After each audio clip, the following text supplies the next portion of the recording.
Hello bachcho, let's see the question, and the question says that which of the following has popularized the PCR polymerase chain reaction? Option A, easy availability of DNA template.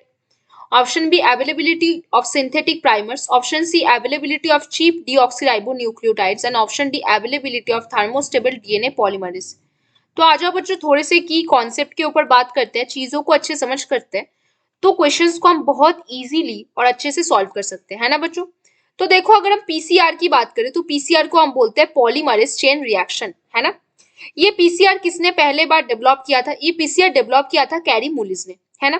PCR में क्या होता है बच्चों, आप DNA का amplification कर पाते हो। क्या कर पाते हो? डीएनए का एम्प्लीफिकेशन कर पाते हो। और एम्प्लीफिकेशन का ये मतलब होता है, मतलब एक सिंगल कॉपी ऑफ डीएनए से आप मल्टीपल कॉपीज ऑफ डीएनए बना सकते हो। क्या कर सकते हो आप? मल्टीपल कॉपी ऑफ डीएनए आप बना सकते हो। अब ये जो डीएनए का ये जो पीसीआर होता है, इसके तीन टेक्निक्स होते हैं। एक होता है डीनेचुरेशन। क्या होता है बच्चों? डीनेचुरेशन होता है। दूसरा आपका होता है एनिलिंग। दूसरा आपका क्या होता है? एनिलिंग होता है। और तीसरा आपका किसका रिक्वायरमेंट्स होता है बच्चों? एक्सटेंशन। क्या होता है? एक्सटेंशन, है ना। डीनेचुरेशन पे आपको कितना टेम्परेचर लगता है? 94 टू 96 डिग्री सेंटीग्रेड आपको टेम्परेचर रिक्वायरमेंट्स है। यहाँ पे डीएनए जो डबल हेलिक्स होता है, दो स्ट्रैंड होता है, दो स्ट्रैंड को एक दूसरे से अलग किया जाता है। एनिलिंग में यहाँ पे प्राइमर ऐड किया जाता है। क्या किया जाता है बच्चों? प्राइमर ऐड किया जाता है, और ये होता है 40 डिग्री सेंटीग्रेड टेम्परेचर में। एक्सटेंशन जो होता है, यहाँ पे आपका प्राइमर एक्सटेंड होता है। क्या किया जाता है? प्राइमर्स को आप एक्सटेंड करते हो, और यहाँ पे आपका क्या रिक्वायरमेंट्स है?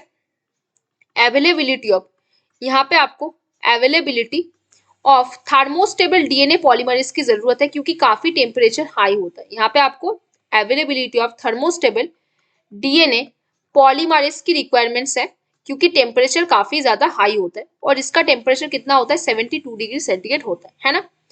तो तीन स्टेप्स में आप क्या करते हो? पीसीआर करते हो, जिसको आप पॉलीमरेज चेन रिएक्शन करते हो, और वहां पे 30 साइकिल चलाने के बाद आप बिलियंस कॉपीज ऑफ डीएनए पाया जाता है।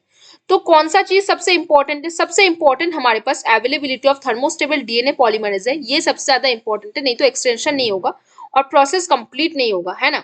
तो पहला देखो, easy availability of DNA template नहीं, अवेलेबिलिटी ऑफ सिंथेटिक प्राइमर्स नहीं, अवेलेबिलिटी ऑफ चीप डीऑक्सीराइबोन्यूक्लियोटाइड्स नहीं, availability of thermostable DNA polymerase. हाँ, तो हमारे पास कौन सा सही आंसर बनेगा बच्चों? Option number D. कौन सा हमारा सही आंसर बनेगा? Which of the following has popularized the PCR? कौन? Availability of thermostable DNA polymerase, जो कि है ऑप्शन डी, और जो कि थर्मस एक्वाटिकस से हम अब लेकर आते हैं, ठीक है। तो बच्चों यहाँ पे ऑप्शन डी सही आंसर बनेगा। तो बच्चों, hope you understand the question very well. Best of luck बच्चों।